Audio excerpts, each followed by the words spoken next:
So we've come to the end of our wonderful little fucked up cyberpunk story, and Yeah, it got real fucked up at the end. Yeah, a little bit. I tried to insert more fucked up things throughout, but you managed to turn all of them into jokes. Sorry. Which is fine.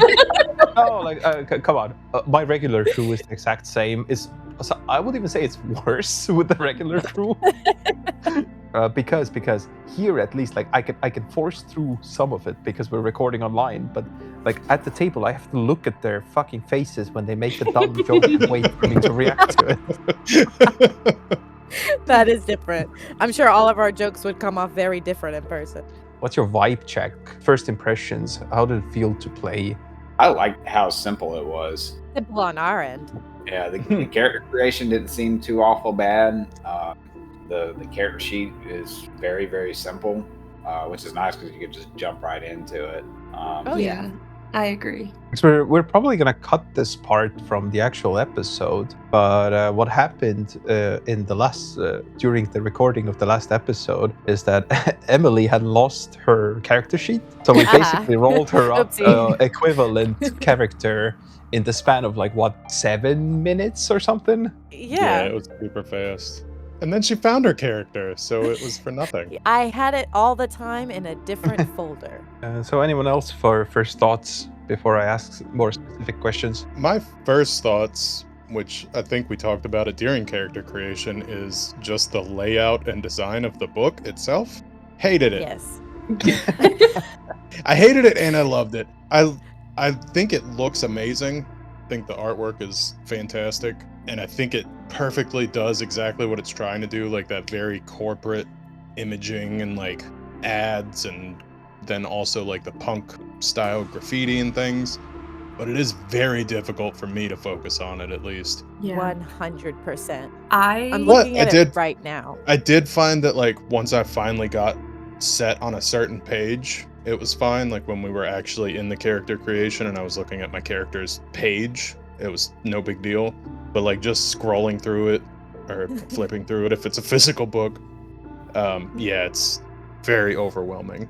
It reminds me a lot of the V5 version of Vampire the Masquerade, the physical book. It is so beautiful, but it is a little bit hard to read, especially if you haven't interacted with the system at all before. I really liked it. I liked Cyborg's layout. I think because I have spent so much time looking at Vampire the Masquerade recently, I was able to read it, but I loved the character creation. I thought that was really fun. I think it is quick and easy while still letting you be very flexible with what you're creating, which I appreciate because I like to make weird people sometimes. I did like the random generating of certain things. Yeah, like that was really cool. That was probably my favorite part, because the only thing I have to kind of compare this sort of separate game to, other than D&D, was Starfinder. And Starfinder was so difficult, like reading the book on its own. This one almost seems like you jump right into it and it's like immediately this is what you do. And they're like, if you don't know what you want, just roll for it and try the random generator, which I thought was really amazing. I came up with a rifle and a bunch of grenades. I agree with that. Yeah, because technically you're not even supposed to like choose your class. You're supposed to roll for that randomly as well. And that's really cool. Yeah, I've played the other sort of the game that came before it, Mörkborg, which is like similar but a fantasy, like this grimdark fantasy setting. And we kind of our main game got cancelled. Like one person couldn't make it. I just pulled it out. We made characters in like maybe like 10-15 minutes, like 2 people. And we just jumped into a game, and it's very easy to kind of pull out at the table. And from the rules side, something that you probably also haven't had much experience with is that like you rolled for everything here. Like the DM doesn't really roll almost anything. Even when the enemies attack you, you just roll defense. They don't roll attack. Does some people say that makes them feel like they're more in control of their character's fate? But like, how did that feel for you? Does it feel like a good thing, like a bad thing, like a neutral thing? I kind of liked it. Yeah, it makes me less eager to punch the DM. Because it was all you. It's my own fault. Because sometimes Scott will roll really, really well during combat, and it pisses me off. Like, that's illegal. You're not. That allowed to almost be really never good. happens. Yeah, it really Sometimes never you do. happens. He always is like, fuck, shit, I'm rolling like shit. But I do like that the scoring system was like lower too. Like we only had like max maybe 6 hit points. It felt And- very high stakes. Exactly. I had 11 and I still died. Yeah, fuck you, Scott. I had 2. You did I kind mean, of granted, sacrifice half of those- yourself. So Half of those were just from doing drugs, but Yeah, I think you lost like 4 hit points from doing drugs. yeah, by making it part of your character, you did very well for your character, but very bad for your character as well. It made I you- do Yeah. like that it gave us more of a sense of control over what was happening. I like the randomness, I guess, of having someone else roll attacks, but it can feel very like defeatist at points, especially if the DM is rolling really well. So I think this, like, we had a DC that we had to beat, or DR, I think is what it was. I don't remember. Yeah, difficulty rating, yeah. Yeah. Instead of just going off of somebody's unknown AC, you kind of feel like Yeah. you're shooting for something. Yeah, I liked it. I'm neutral positive towards it, and I'm neutral negative towards Scott's really good roll. Yeah, that's fair. I really didn't think about it like in the moment. I mean, you pointing it out, I'm like, oh yeah, I did have to roll stuff.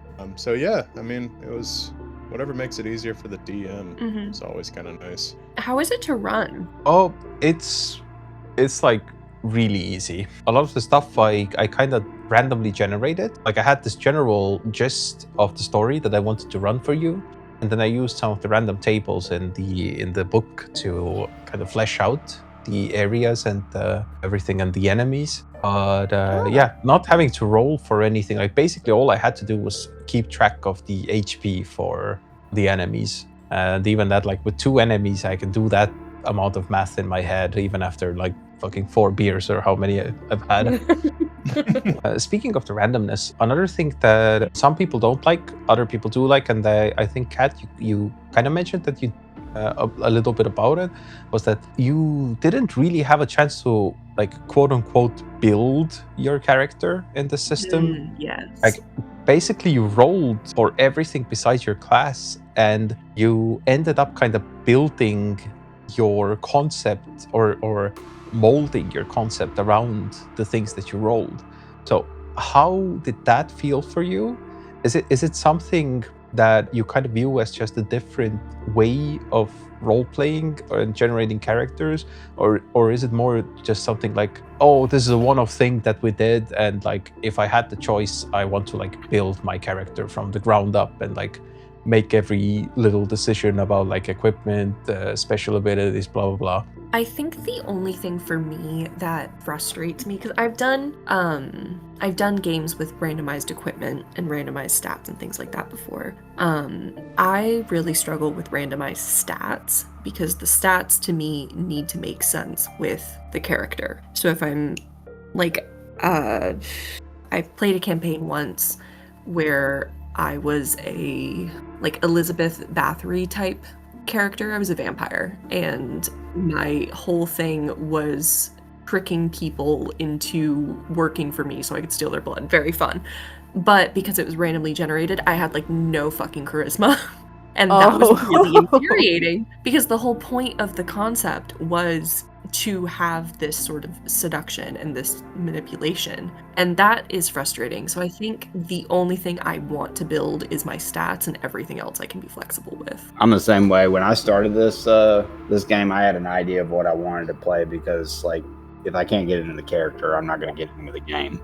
And if it's randomized, I just have to deal with whatever it is, and I don't like that. Nick and I are control freaks. Yeah. All my stats were like right in the middle, so it really didn't matter. Well, the classes tried to mitigate that a little bit by giving you bonuses and minuses to specific stat rolls. But I'm gonna be honest, if I was a player on this side, I would also like to have like a point buy system, even an optional one, where I can like. I'm even fine with rolling the stats as long as I can put them where I want. Yeah. That would be nice. This is like this very old school revival type thing that you just have to go down the fucking line with them, which I Yeah. kind of like. I understand it from the point of view of like getting into a game fast, but from the point of view of like actually getting invested in your character, I also don't really like it that much. It just feels kind of like every character ends up feeling a little bit throwaway. Mhm. Yeah. It almost feels like this is a kind of game where you really only do like a short game of it. Like you can't really stretch this very long with just having randomized stuff from the get-go. It is nice for just like a one and done sort of fun game, because this was really fun, just having random stuff and figuring it out.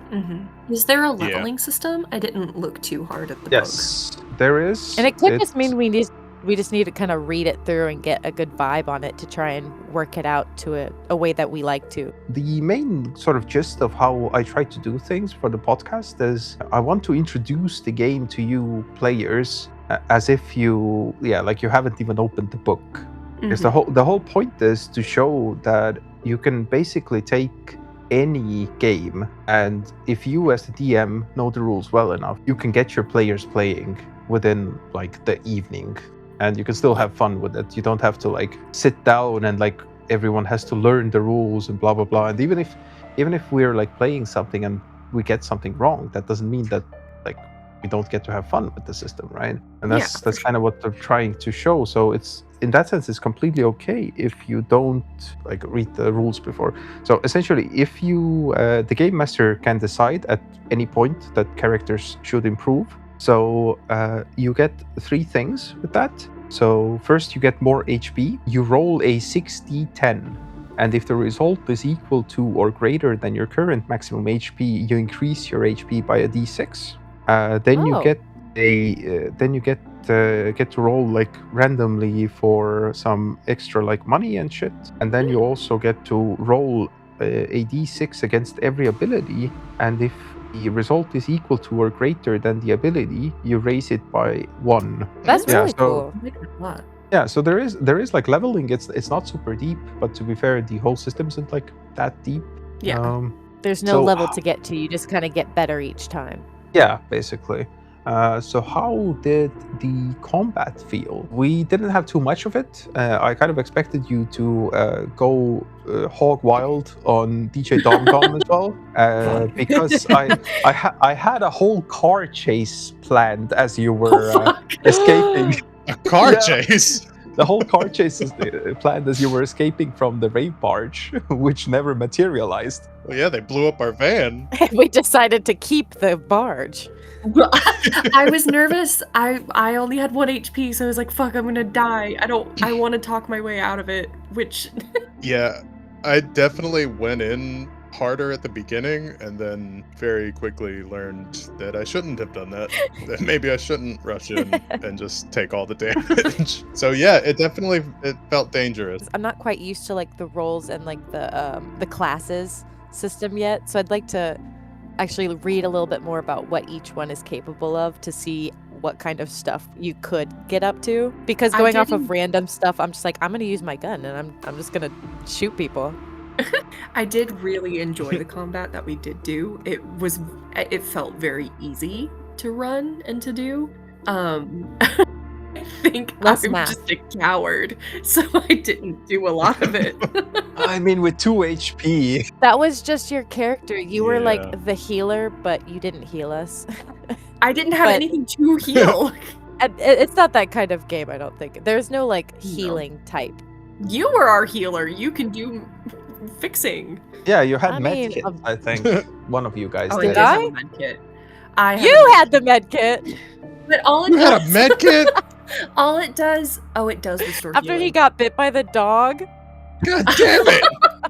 She still has it, even I after. do. To be fair, the character sheet that I had cut off the text. So all I said was first aid kit with 2 uses to stop bleeding, and then I didn't see that I could okay, press the yeah. plus button, and there's more, which says stop bleeding, infection, and restore 1d6 HP. Oopsies.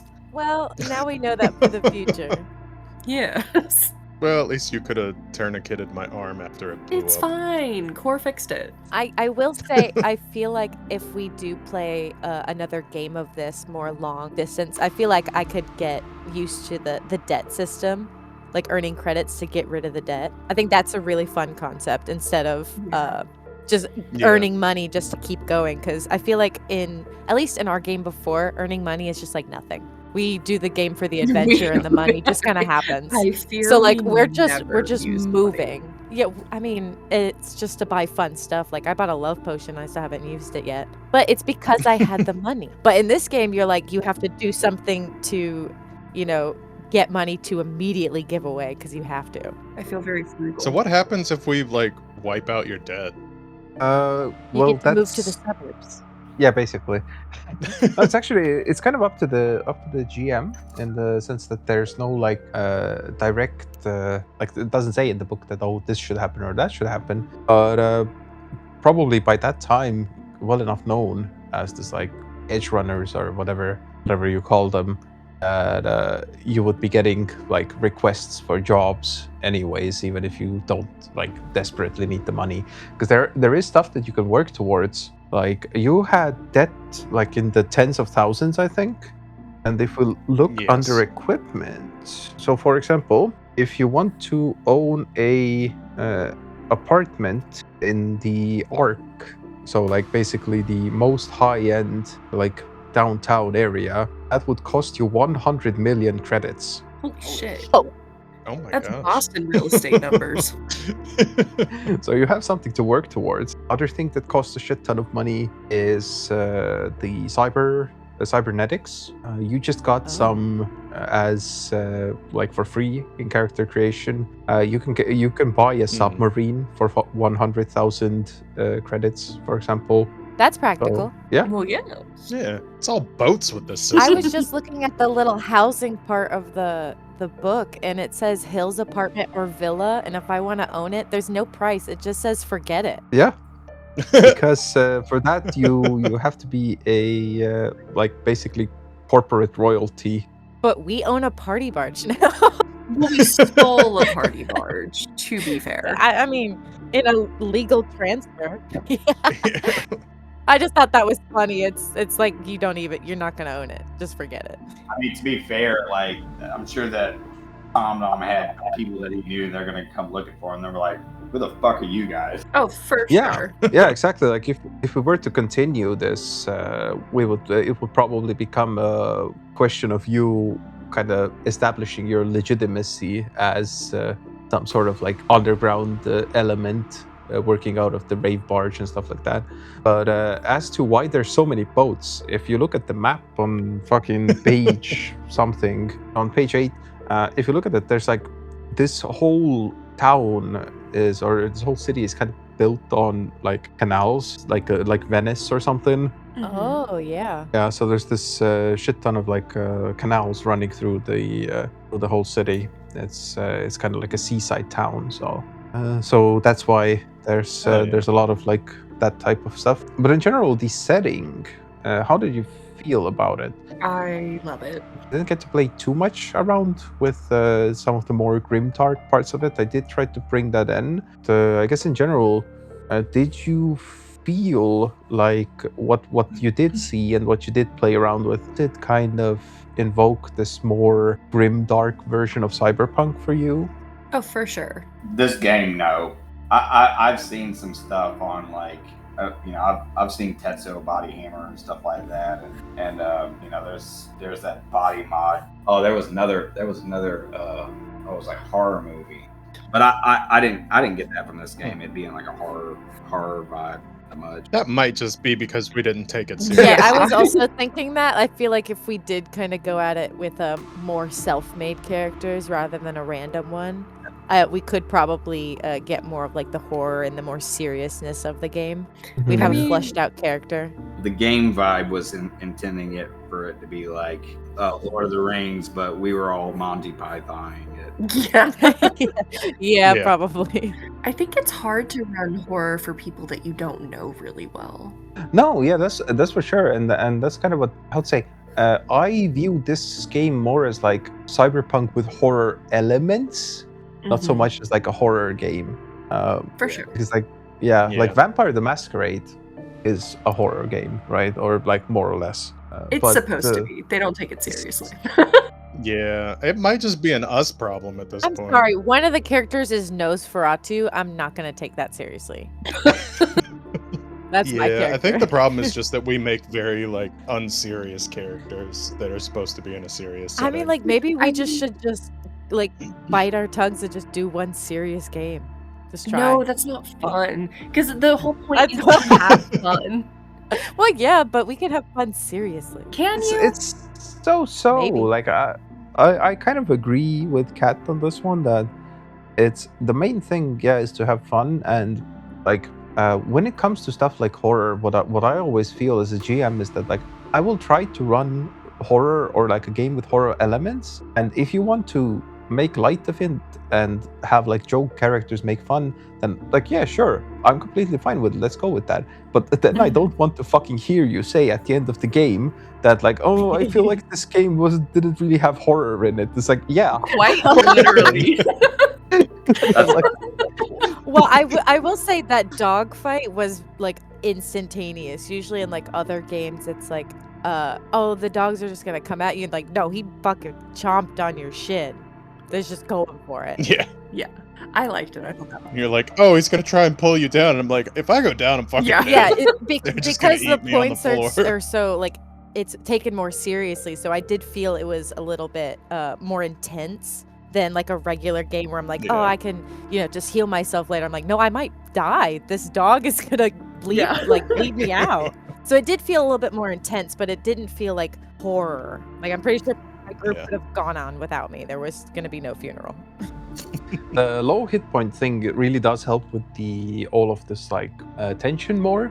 But actually, because with this game, if you go down to 0 HP, you have like this chance to fall unconscious or get a critical injury or a fucking brain hemorrhage or just die instantly. But if you go even 1 point into negative HP, you're just dead, like outright, no coming back from that. Oh wow. There's no death saving rolls. You get fucked. Technically, it's like if you go into negative HP, if you have personal bank account with at least 1k credits in it, there is a 50% chance that an emergency response team reaches you in time to save your life. So if you Oh. are at a 0 or -1 HP, then it's 1k, and for each additional negative HP afterwards, you just add a 0 to the bill. Oh. Like American ambulances. Yeah, exactly. I wasn't gonna say it. It was implied. Yeah, I mean that's definitely the American healthcare system at work. If you're poor, you're dead. Sorry. Make a new character. Sorry about your bad luck. But to be fair, for a GM, that's kind of a way to possibly keep players in the game and keep accumulating debt. Yeah. That is Yeah. really fun. I'll say all in all, I want to keep playing this game. Yeah, it was fun. I would play again. Yeah. I would like to compare it to Cyberpunk. It seems very, very similar, except for the horror element. Yeah. like a horror element. But it is a fun game. But yeah, I think we basically went through most of the things that happened. There was a few things that didn't come up because you guys never rolled bad enough to fumble with, for example, your like course apps. If you failed, if you fumbled, there would have been backlashes that do interesting things.